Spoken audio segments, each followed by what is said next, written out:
আসসালামু আলাইকুম। পোস্টের নতুন একটা আপডেট আসছে। তো আমরা সবাই বরাবর মতো আর্ন অপশনে ক্লিক করব। তারপরে স্টার্ট অপশনে ক্লিক করব। স্টার্ট। তারপরে যে ব্রাউজারটা সিলেক্ট করছিলাম পূর্বে সেই ব্রাউজারটা সিলেক্ট করব, ক্রোমো। দেন একটু অপেক্ষা।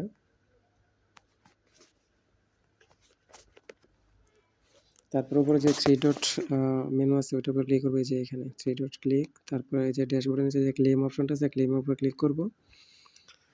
তারপর উপরে পাউসের যে লোগোটা আছে, যে এটার উপরে একটা ক্লিক করব অথবা দুইটা ক্লিক করবেন। তারপরে কি করবেন, ব্যাক পেজে আসবেন।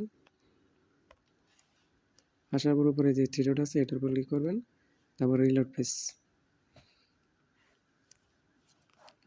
রিলোড পেজের পরে একটু অপেক্ষা করবেন।